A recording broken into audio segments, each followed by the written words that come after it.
दोस्तों आज हम एक्सप्लेन करने वाले हैं 2024 की latest movie no way up. दोस्तों यह एक थ्रिलर मूवी होती है जिसमें एक पूरा का पूरा प्लेन एक ओशियन में गिर जाता है। लेकिन क्या उस प्लेन के अंदर से कोई बच पाता है? अगर कोई जिंदा रहता है तो आखिर वो लोग जिंदा कैसे रह पाते हैं? तो यह सब जानने के लिए चलते हैं फिल्म की स्टोरी की तरफ। फिल्म की शुरुआत ब्रेंडन के एक बुरे सपने से होती है जहाँ वह यह सपना देख रहा है कि एक लड़की पानी के अंदर गिर चुकी है। लेकिन ब्रेंडन का यह एक सपना होता है, उसी वजह से वह जल्दी उठ जाता है। ब्रेंडन दरअसल एक सिक्योरिटी इंचार्ज होता है और वह गवर्नर के लिए सिक्योरिटी का काम करता है। बाद में हम एक एयरपोर्ट के ऊपर दो लड़कों को देखते हैं जिसमें से जेड और कायल नाम के लड़के होते हैं। और जेड यहाँ पर अपनी गर्लफ्रेंड एवा का वेट कर रहा होता है। दरअसल ये लोग छुट्टियां बिताने के लिए किसी दूसरी जगह पे जा रहे होते हैं और तभी यहाँ पर एवा भी आ जाती है जो अपने सिक्योरिटी इंचार्ज ब्रेंडन के साथ में आई हुई होती है। और जेड यहाँ पर अपनी गर्लफ्रेंड एवा को बोलता है कि तुम्हें अपने सिक्योरिटी इंचार्ज को अपने साथ नहीं लाना चाहिए, हम घूमने के लिए जा रहे हैं। यहाँ पर एवा बोलती है कि यह मेरा फैसला नहीं था, बल्कि मेरे डैड ने इन्हें मेरे साथ में भेज दिया, क्योंकि एवा के डैड यहाँ के गवर्नर हैं। वहीं इसी एयरपोर्ट के ऊपर हम बूढ़े कपल को भी देखते हैं जिनके साथ में एक छोटी बच्ची होती है। इस छोटे बच्चे का नाम रोजा होता है और ये लोग भी यहाँ से किसी दूसरी जगह पे घूमने के लिए जा रहे होते हैं। और इस छोटे बच्चे की मॉम की मृत्यु हो चुकी है, इसीलिए वह अपने नाना नानी के साथ में रहती है। और यहाँ पर रोजा अपने साथ हमेशा एक टेडी बियर को रखती है जो कि रोजा को बहुत ही ज्यादा पसंद आता है। लेकिन जब वो यहाँ से जा रही थी तब वह टेडी बियर उसके बैग से निकलकर गिर जाता है और रोजा को इस बात का पता नहीं चलता। और यहाँ पर जेड अपनी गर्लफ्रेंड से बहुत सारे सवाल पूछता है कि जैसे तुम पढ़ाई क्यों छोड़ रही हो या फिर आगे तुम क्या करने वाली हो।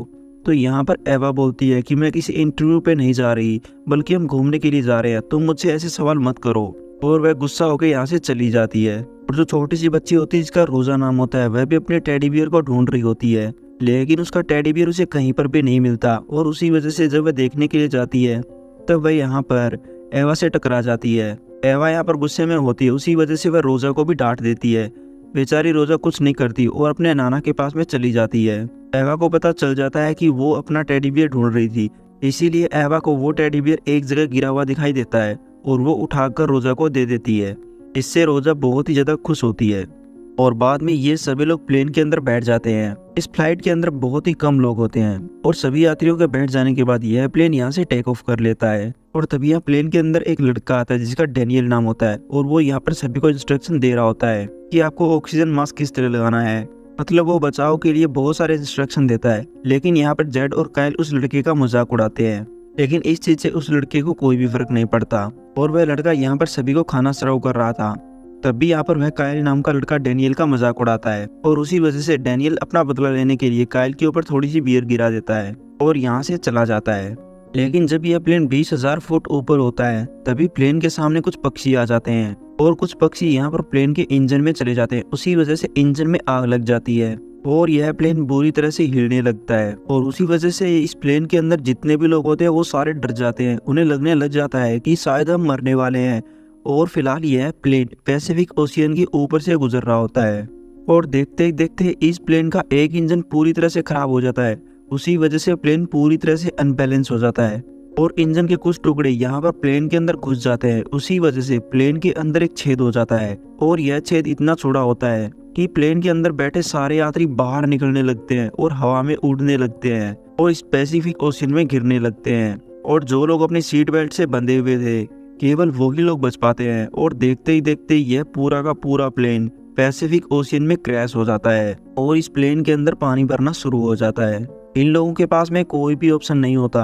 इसी वजह से जो जिंदा लोग थे वो प्लेन के सबसे पिछले हिस्से में चले जाते हैं और ओशियन में काफी दूर घिसटने के बाद यह प्लेन एक जगह आकर रुक जाता है। लेकिन यह प्लेन एक खाई के मुहाने पर होता है, यानी कि इस ओशियन के अंदर एक बहुत गहरी खाई भी होती है और यह प्लेन उसके किनारे पर खड़ा था और प्लेन के अंदर पूरी तरह से पानी भर चुका है। लेकिन प्लेन के सबसे पिछले हिस्से में वहाँ पे हवा अटक जाती है और वहाँ पर पानी अंदर नहीं जा पाता। उसी वजह से यहाँ पर 3-4 लोग जिंदा रहते हैं, जिनमें कायल, एवा, जेड और रोजा नाम की वह छोटी सी लड़की, केवल यही लोग जिंदा रहते हैं। और ये चारों बहुत ही ज्यादा घबराए हुए होते हैं। लेकिन तभी यहीं पर ब्रेंडन भी आ जाता है जो कि एवा का सिक्योरिटी इंचार्ज होता है और वह अपने साथ में रोजा की नानी को भी लेकर आया हुआ होता है।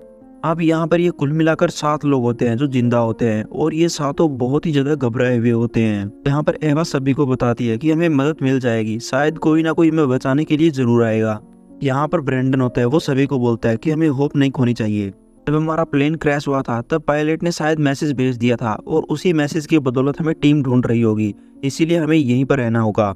लेकिन जो यहाँ पर काइल नाम का लड़का होता है वो बहुत ही ज़्यादा घबराया हुआ होता है।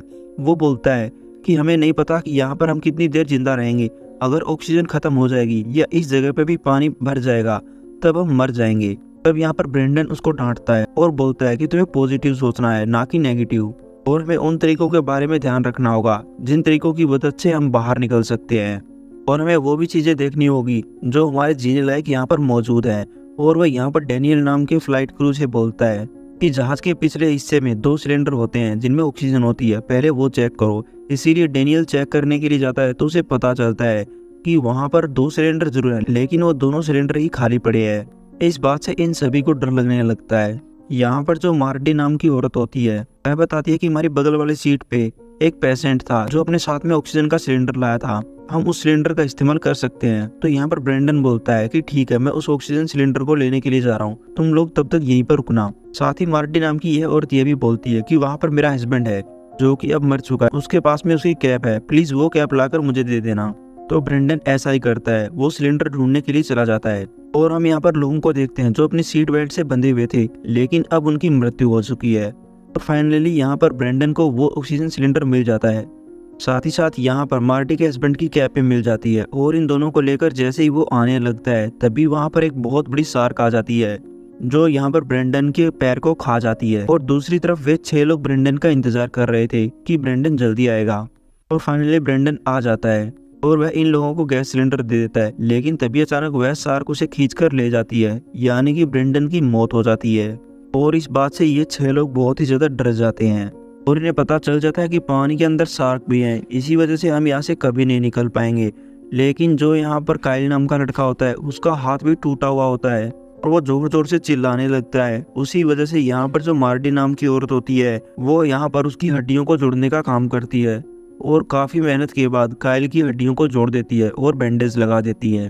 हम पानी की सतह के ऊपर वहाँ एक हेलीकॉप्टर को देखते हैं जो इसी एरोप्लेन को ढूंढने की कोशिश में लगा हुआ है। पूरे समुद्र के अंदर उन्हें कहीं पर भी एरोप्लेन नहीं मिलता और ना ही एरोप्लेन का मलबा मिलता है, लेकिन वो लोग भी उम्मीद नहीं छोड़ते, वो प्लेन के मलबे को ढूंढते ही रहते हैं। वहीं पानी के नीचे जहाज के अंदर हम उन लोगों को देखते हैं। यहाँ पर जो मार्डी नाम की औरत होती है वह अपने बारे में बता रही होती है। वह बताती है कि मुझे इनके नाना से आर्मी में प्यार हुआ था, वो आर्मी में एक सैनिक थे, लेकिन दुश्मनों की गोली के चलते वो बहुत ज्यादा घायल हो चुके थे और मैं उसी आर्मी के अंदर एक नर्स का काम कर रही थी, तब मैंने उनका इलाज किया था और उस दिन के बाद मैंने आज तक उनसे दूरियां नहीं बनाई, मैं हमेशा उनके साथ रही हूँ। और अब आखिरी मौके पर वो मुझसे अलग हो चुके हैं, यानी दुनिया छोड़कर जा चुके हैं। और यह कहते हुए बहुत ज्यादा इमोशनल हो जाती है। तब यहाँ पर बाकी लोग उसे संभालते हैं। ये सारे लोग बहुत ही ज्यादा डरे हुए होते हैं और जो हेलीकॉप्टर वाले होते हैं वो अभी भी ऊपर चक्कर काट रहे होते हैं, लेकिन उन लोगों को प्लेन का कोई नामो निशान नजर नहीं आता।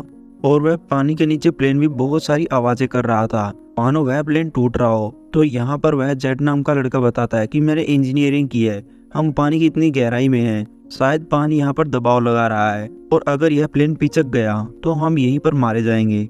हमें पता है कि यह प्लेन एक खाड़ी के मुहाने पर खड़ा है, यानी कि इसके आगे बहुत गहरी खाई है, उसी वजह से यह प्लेन थोड़ा सा और सरक जाता है। उसी वजह से ये सारे लोग बहुत ही ज्यादा डर जाते हैं, लेकिन यह प्लेन पूरी तरह से खाई में गिर पाता उससे पहले ही रुक जाता है। अब ये सारे लोग बैठकर प्लान बनाने लगते हैं कि हम यहाँ से कैसे बाहर निकल सकते हैं। यहाँ पर जो एवा होती है वह बोलती है कि हमें तैरकर बाहर निकलना होगा और किसी तरह शार्क का ध्यान भटकाना होगा। तब यहाँ पर जो रोजा नाम की छोटी सी लड़की होती है वह बोलती है कि हमें बुलबुलों की मदद लेनी होगी क्योंकि शार्क बुलबुलों के पास में नहीं आती। तो यहाँ पर कायल नाम का जो लड़का होता है वह बताता है कि मैंने देखा था कि प्लेन के अंदर 2 ऐसे लोग भी चढ़े थे जिनके पास में तैरने वाले सूट थे, और अगर हम लगेज वाले कैबिन तक किसी तरह पहुंच जाएं तो उन सूट को यहाँ पर लेकर आ सकते हैं। अब यहाँ पर जो क्रू का मेंबर होता है जिसका डैनियल नाम होता है वह बोलता है कि यहाँ पर एक गुप्त दरवाजा होता है और अगर हम उसकी मदद से यहाँ से चले जाएं तो उस लगेज रूम तक पहुंच सकते हैं। वहीं हम ऊपर उड़ रहे हेलीकॉप्टर को देखते हैं, वो लोग भी पानी के ऊपर चक्कर काट रहे होते हैं, लेकिन तभी उन्हें जहाज का मलबा नजर आ जाता है। उन्हें पता चल जाता है कि यह प्लेन यहाँ पर ही क्रैश हुआ है। इसी वजह से वो हेलीकॉप्टर 2 गोताखोर को स्टिक लोकेशन के ऊपर लैंड करा देता है और वो गोताखोर पानी के अंदर पहुंच जाते हैं और जहाज को ढूंढना शुरू कर देते हैं। लेकिन अच्छी किस्मत के चलते वो लोग जहाज को बहुत जल्दी ढूंढ लेते हैं और जहाज के करीब जाने की कोशिश करते हैं। और ये सभी लोग भी ग्लास की मदद से देख लेते हैं कि उनकी तरफ कुछ गोताखोर आ रहे हैं। इनकी उम्मीदें बढ़ जाती हैं कि अब शायद हम जिंदा बच जाएंगे और उस वजह से ये सारे लोग खुश होते हैं। वह गोताखोर भी इन लोगों को देख लेता है और इन लोगों को इशारों में बताता है कि हम तुम्हें बचा लेंगे। यहाँ पर 2 गोताखोर होते हैं, लेकिन तभी यहीं पर एक शार्क आ जाती है जो एक गोताखोर को खा जाती है और दूसरा गोताखोर जब पानी के अंदर से आने लगता है तब उसे भी मार देती है। और इस बात से इन लोगों की उम्मीदें टूट जाती हैं और ये काफी ज्यादा डर जाते हैं। इन्हें पता होता है कि 2 गोताखोर थे, एक को तो शार्क ने मार दिया, शायद दूसरा बच गया हो और वो हमारी तरफ आता हो, और ये उसी का इंतजार करने लगते हैं। लेकिन वह गोताखोर काफी देर तक नहीं आता। उसी वजह से इन्हें पता चल जाता है कि शायद वो भी मारा गया है और एक बार फिर से ये निराश हो जाते हैं। तब यहाँ पर जो एवा नाम की लड़की होती है वह बोलती है कि मैं उस गोताखोर को देखने के लिए प्लेन के अगले हिस्से में तैयार कर जाऊंगी ताकि हम उसके ऑक्सीजन सिलेंडर का इस्तेमाल कर सकें। लेकिन तभी यहाँ पर जो जेड होता है उसका पैर फिसल जाता है, उसी वजह से वह पानी में गिर जाता है और तभी वहीं पर एक शार्क आ जाती है जो जेड के पैर को काट लेती है। जेड बहुत ज्यादा डर जाता है, उसे जल्दी से ये लोग पीछे लेकर आते हैं और उसके घाव पर बैंडेज लगाने की कोशिश करते हैं, साथ ही साथ उसकी इस पैर को बांध भी देते हैं ताकि बहुत ज्यादा रक्त ना बहे। तो यहाँ पर एवा जेड को बोलती है कि मुझे तुम्हारी मदद की जरूरत है, प्लीज अपनी आंखें बंद मत करना। तो वह बोलता है कि नहीं, मैं आंखें बंद नहीं करूंगा, मैं तुम्हारे साथ हूँ। और ये लोग उस पीछे के हैच के जरिए लगेज कैबिन में जाने की कोशिश करते हैं। यहाँ पर एक दरवाजा होता है जो बहुत ही छोटा होता है और एवा उस दरवाजे के अंदर से चली जाती है और वो यहाँ से सीधा लगेज कैबिन में पहुंच जाती है। यहाँ पर पानी भरा हुआ होता है और वो यहाँ पर उस बैग को ढूंढने लगती है जो बैग वो 2 यात्री लेकर आए थे जिनके अंदर स्विमिंग सूट थे। लेकिन तभी यहीं पर शार्क आ जाती है, उसी वजह से एवा बहुत ही ज्यादा डर जाती है। लेकिन फाइनली वो किसी तरह उस बैग को ले आती है और ये सभी लोग उस बैग के अंदर जरूरी चीजें ढूंढने लग जाते हैं। तो इन्हें यहाँ पर सूट मिल जाते हैं। लेकिन जैसे ही इनकी निगाहें जेड की तरफ जाती हैं तो इन्हें पता चल जाता है कि जेड ने अपनी आखिरी सांसें ले ली हैं, यानी कि वो मारा जा चुका है। इस बात से एवा बहुत ही ज्यादा दुखी होती है, वह रोने लगती है। वह बोलती है कि इस दुनिया में मेरा कोई नहीं है, पहले मेरी मोम छोड़कर मुझे चली गई थी, उसके बाद ब्रेंडन और उसके बाद जेड, और अब मैं बिल्कुल अकेली रह चुकी हूँ। अब मेरा कोई दोस्त भी नहीं है। लेकिन यहाँ पर दूसरे लोग होते हैं वो उसे संभाल लेते हैं। अब यहाँ पर केवल 5 लोग जिंदा बचते हैं और इन लोगों के पास में अपने अपने सूट होते हैं और ये सारे लोग फैसला कर लेते हैं कि हमें तैरकर यहाँ से बाहर निकलना होगा। साथ ही यहाँ पर एवा बोलती है कि जो गोताखोर यहाँ पर आया था हम उसका स्कूबा टैंक यूज कर सकते हैं जिसके अंदर ऑक्सीजन होती है और उसकी बदौलत हम सतह पर जा सकते हैं और वहाँ पर शायद हमें कोई मदद भी मिल सकती है। तो यहाँ पर जो काइल नाम का लड़का होता है वो बहुत ही ज्यादा डर जाता है। वह बोलता है कि मुझे तैरने से डर लगता है। एक बार जब मैं छोटा था तब मैं स्विमिंग पूल में तैर रहा था, तब मैं स्विमिंग पूल की बहुत गहराई में चला गया था और डूबने लगा था। उसी वजह से मैं बहुत ज्यादा डरा हुआ हूँ, मैं इतनी देर तक सांस रोक नहीं सकता। तो यहाँ पर छोटी बच्ची रोजा बोलती है कि तुम कितनी देर सांस रोक सकते हो? तो वह बोलता है कि मैं 2 मिनट के लिए सांस रोक लूंगा। एवा बताती है कि इतनी देर तक हम काम चला लेंगे, लेकिन हमें सबसे पहले शार्क को किसी तरह दूर भगाना होगा। उसी वजह से ये ऐसे बैग्स को ढूंढने लग जाते हैं जिन बैग्स में हवा भरी जाती है, जो इमरजेंसी के टाइम पे काम आते हैं, जिन्हें गले में पहना जाता है। और एवा उन बैग्स को हर एक पैसेंजर सीट से उठा कर ले आती है और ये सभी लोग यहाँ से निकलने के लिए अब तैयार हो जाते हैं। लेकिन जो यहाँ पर मार्टे नाम की औरत होती है वह बताती है कि मैं तुम लोगों के साथ में नहीं जा पाऊंगी, अगर मैं तुम लोगों के साथ में गई तो तुम लोग धीमे पड़ जाओगे, इसीलिए मैं यहीं पर रहूंगी और मदद का इंतजार करूंगी, तुम लोग जल्दी से यहाँ से निकल जाना। साथ ही वह यह भी बोलती है कि तुम वादा करो कि तुम रोजा का ख्याल रखोगी। तो एवा वादा करती है कि मैं रोजा का ख्याल रखूंगी। यहाँ पर एवा सभी को बताती है कि हम लोग उस स्कूबा टैंक को ढूंढेंगे और फिर हम उसकी मदद से बारी बारी से सांस लेंगे और जो एरोप्लेन का बहुत बड़ा छेद हुआ है उसके जरिए बाहर निकलेंगे और बाहर निकलते ही हम अपनी अपनी रस्सियों को खींच लेंगे, जिसकी मदद से हमने जो बैग पहने उसमें हवा भर जाएगी और हवा भरते ही हम सतह पर चले जाएंगे और हमें वहां पर बचा लिया जाएगा। इसीलिए ये सारे लोग तैयार हो जाते हैं और यहाँ से तैरकर पानी में आगे जाने की कोशिश करते हैं।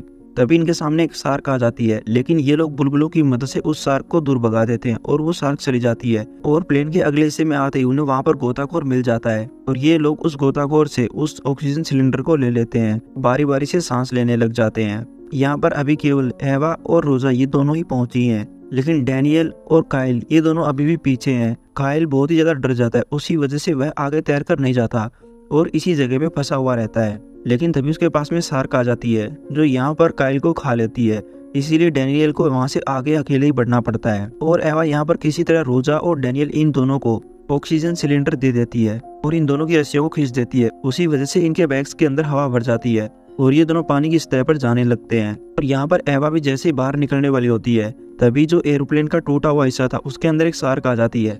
उसी वजह से एवा को यहीं पर रुकना पड़ता है और एवा अब ज़्यादा देर तक सांस नहीं रोक सकती थी। लेकिन तभी यह पूरा प्लेन सरकने लगता है और गहरी खाई की तरफ जाने लगता है और एवा किसी तरह इस प्लेन से बाहर निकलने की कोशिश करती है, लेकिन यह प्लेन अंतहीन गहराई में जाने ही लगता है। लेकिन काफी मेहनत के बाद एवा इस प्लेन से बाहर निकलने में कामयाब हो जाती है और वह जल्दी से अपनी रस्सी खींच देती है। उसी वजह से उसके बैग्स के अंदर हवा भर जाती है और वह तैरती हुई सतह की तरफ जाने लगती है, लेकिन वह सतह तक नहीं पहुंच पाती। उससे पहले ही वह बेहोश हो जाती है और वह काफी देर बाद अपने आप सतह पर पहुंच जाती है, लेकिन अभी भी वह बेहोश होती है। और कुछ देर बाद उसे होश आता है तो वो देखती है कि उसकी जान बच चुकी है, लेकिन यहाँ पर रोजा और डैनियल है ही नहीं। वह उन्हें खोजने लग जाती है। उसे ऐसा लगने लगता है कि जैसे वो दोनों मारे गए हैं। तभी यहीं पर हेलीकॉप्टर वाले भी आ जाते हैं, जो यहाँ पर एवा को देख लेते हैं और एवा की जान बचाते हैं, उसे ऊपर लेकर आते हैं। तो एवा देखती है कि यहाँ पर रोजा और डैनियल पहले से ही हैं, यानी कि उनकी भी जान बच चुकी है। यहाँ पर क्रू के लोग पूछते हैं कि क्या कोई और भी जिंदा है, तो यहाँ पर एवा मना करती है कि अब कोई भी जिंदा नहीं है। और इस तरह से उन 7 लोगों में से केवल 3 लोगों की ही जान बच पाई। और हर जगह न्यूज में बस यही चल रहा होता है कि गवर्नर की बेटी को काफी टाइम बाद बचा लिया गया है और यह किसी चमत्कार से कम नहीं है। और इसी के साथ में यह बेहतरीन मूवी यहीं पर पूरी हो जाती है। दोस्तों, इस मूवी में यह बताया गया है कि चाहे एक मुसीबत कुछ भी आ जाए, उसके अंदर हमें उम्मीदें नहीं खोनी चाहिए और हमें बाहर निकलने के बस रास्ते ढूंढने चाहिए। नेगेटिव चीजों के बारे में सोचना भी नहीं चाहिए। एवा के अंदर हिम्मत थी, उसी वजह से वह खुद को और अपने साथियों को बाहर निकल कर लेकर आई है। आशा करता हूँ दोस्तों आपको हमारी एक्सप्लेनेशन पसंद आई होगी। दोस्तों, हम आपसे मुलाकात करते हैं और भी लेटेस्ट और थ्रिलर मूवीज के साथ। तब तक खुश रहें और अपना ख्याल रखें। Thank you for watching.